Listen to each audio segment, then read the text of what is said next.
Assalamualaikum warahmatullahi wabarakatuh. Pada video kali ini kita akan membahas part kedua dari pembahasan latihan 2.3 Matematika Umum kelas 11. Selanjutnya nomor 7. Sinar garis R dan S adalah garis singgung pada lingkaran Q. Jika sudut antara R dan S adalah 80 derajat seperti di gambar ya yang ini, tentukan besarnya sudut X. Nah, perhatikan ini ada dua buah garis singgung pada lingkaran gitu ya, antara titik pusat dari sudut R, sebut saja ini O, ROS, itu sama panjang, sehingga X ini merupakan sama kaki, sehingga X ini merupakan sudut yang terbentuk dari sebuah segitiga sama kaki. Maka ketika segitiga sama kaki yang satu kakinya X, maka kaki lain itu X ya. Jadi kita bisa tentukan bahwa jumlah sudut segitiga itu kan 180 derajat. Sudut X itu adalah berarti 180 derajat dikurangi sudut yang ada dibagi 2. Kenapa dibagi 2? Karena yang X nya ada dua sudut ya. Jadi kalau digambarkan mah 180 derajat itu adalah 80 derajat ditambah X ditambah X. Maka 180 derajat kurangi 80 derajat itu sama dengan 2X. Seperti persamaan yang Ibu tulis di bawah sini. Sehingga untuk mengetahui X saja, kita kurangi 180 dikurangi 80 hasilnya 100 derajat. Jangan lupa dibagi 2. Maka X-nya itu adalah sebesar 50 derajat. Selanjutnya nomor 8.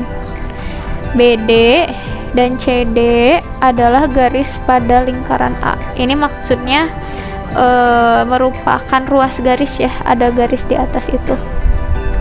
Apakah segi 4 ABCD merupakan segi 4 tali busur? Buktikan. Nah, ingat, kalau ada garis singgung lingkaran, dia pasti tegak lurus dengan jari-jari ya. Maka sudut ACD itu pasti 90 derajat. Sudut ABD itu adalah pasti 90 derajat. Sekarang kalian perhatikan, sudut apa yang saling berhadapan? Yang saling berhadapan tentu sudut B dan sudut C, kemudian sudut A berhadapan dengan sudut D. Ingat, sifat dari segi 4 tali busur adalah sudut yang berhadapannya menghasilkan jumlah 180 derajat. Kita lihat sudut B ditambah sudut C, atau di sini ABD dan sudut ACD itu betul nggak sih hasilnya 180 derajat? Kita lihat sudut ABD dan ACD itu 90 derajat ditambah 90 derajat, hasilnya 180 derajat. Nah, sudut yang berhadapan ini betul. Ingat, kalau segi 4 itu total sudutnya 360 derajat. Kita sudah tahu sudut ABD dan ACD-nya, yaitu jumlahnya 180, maka tinggal kita kurangi.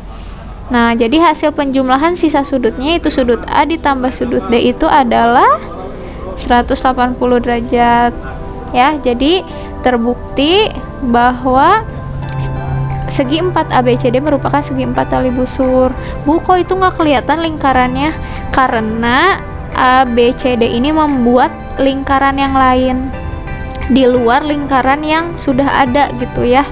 Nah, ditanyakan di yang poin B, segi 4 ABCD merupakan segi 4 tali busur. Di manakah pusat lingkaran luar segi 4 ABCD-nya? Bagaimana mencarinya? Kalian perlu mengingat sifat. Ingat gak bahwa sudut keliling yang menghadap diameter lingkaran besarnya itu siku-siku? Maka yang menjadi pusat lingkarannya itu adalah titik D ya. Pusat lingkarannya itu adalah titik D.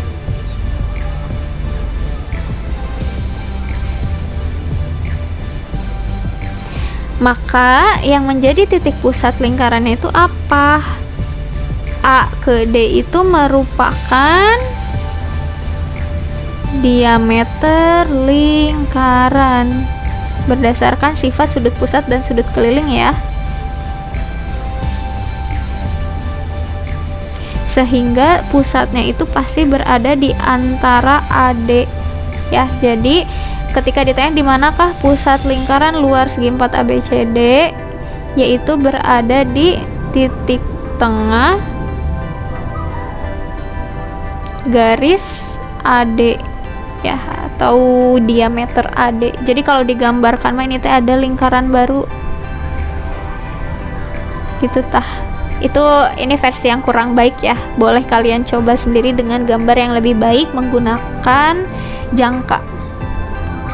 Nomor 9, segi 4 ABCD adalah persegi panjang yang semua titik sudutnya terletak pada lingkaran. Seperti di gambar, apakah ABCD merupakan segi 4 tali busur? Buktikan. Ingat, membuktikan segi 4 tali busur adalah sudut yang berhadapannya berjumlah 180 derajat. Sekarang kalian lihat, A dan C itu berhadapan karena segi 4.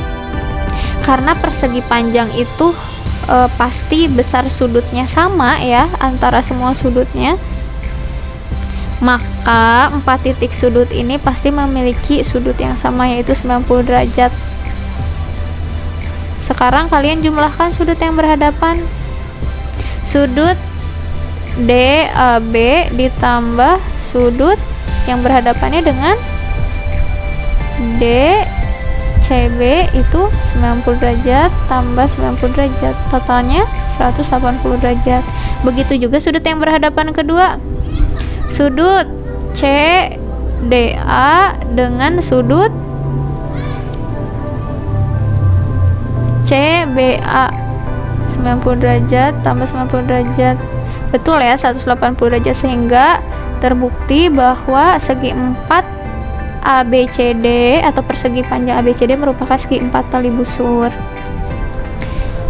Yang B, jika kalian menerapkan teorem Ptolemus pada segi 4 ABCD, apakah yang kalian dapatkan? Pertama, kita ingat dulu teorema Ptolemus itu adalah ketika ada tali busur yang saling tegak lurus, maka panjangnya itu adalah penjumlahan dari perkalian sisi-sisinya. Dalam hal ini berarti bunyinya kalau gambarnya seperti persegi panjang ABCD, AC dikali BD itu sama saja dengan perkalian sisi yang pertama itu, berarti AB dikalikan dengan DC ditambah perkalian sisi yang lainnya, yaitu BC dikalikan dengan AD. Nah, untuk menemukan sesuatu, perhatikan, karena ini ABCD merupakan persegi panjang, sudah pasti AC itu kan diagonal bidangnya ya, sehingga menyebabkan AC itu sama dengan BD. Yang kedua, ingat AB ini kan berhadapan dengan sisi DC. Karena dia merupakan persegi panjang, maka sama panjang.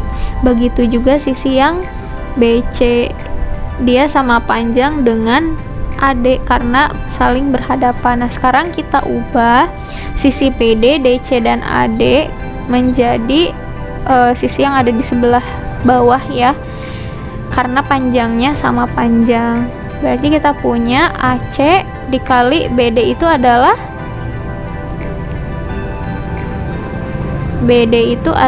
AC juga. Kemudian kita tulis AB-nya tetap, kita ganti DC dengan AB ditambah BC-nya tetap, kita ganti AD-nya menjadi BC. Coba kita jumlahkan, AC kuadrat sama dengan AB kuadrat tambah BC kuadrat. Maka ketika segi 4 tali busurnya itu merupakan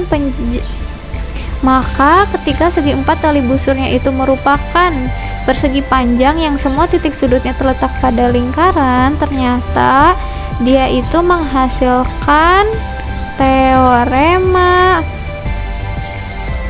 Pythagoras. Betul ya? bahwa sisi miring kuadrat itu adalah penjumlahan kuadrat dari sisi-sisi lainnya. Nah, apa nama teorema tersebut? Tadi teorema Pythagoras. Yang terakhir, nomor 10. Goras ingin menyajikan pizza yang dibelinya di atas piring. Sayangnya, piring yang tersedia diameternya lebih kecil daripada diameter pizza. Ia memotong pizzanya dengan cara tertentu, mengambil sebagian lalu menyusun sisa pizza sehingga terlihat sebagai pizza utuh. Nah, ambillah selembar kertas. Yang pertama, ambillah selembar kertas berbentuk lingkaran, kemudian cobalah lakukan hal yang dikerjakan Goras. Yang pertama, misalnya ada piring. Diameter pizzanya tuh melebihi piring tersebut gitu, sehingga perlu dipotong. Sehingga nanti ada gambar yang pertama, pizzanya melebihi piring. Yang kedua adalah gambar ketika pizzanya sudah dipotong, berarti ada di dalam piring. Ya, kurang lebih gambarnya seperti ini.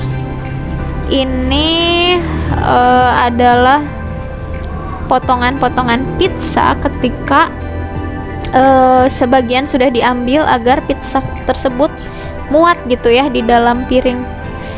Kurang lebih seperti ini. Nah, yang pertanyaan B, apakah pizza kedua sama dengan pizza awal? Jelaskan. Jawabannya tentu tidak sama. Kenapa? Karena ada bagian yang diambil dari pizza pertama. Kayak gini. Ini kan asalnya nyambung ya di sini. Ketika segini kita ambil, sebagian kita ambil, maka ukurannya sudah pasti tidak sama atau berbeda. Bagaimanapun kalian mencoba memotongnya. Seperti itu.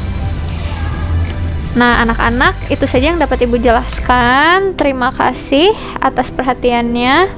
Sekian, wassalamualaikum warahmatullahi wabarakatuh.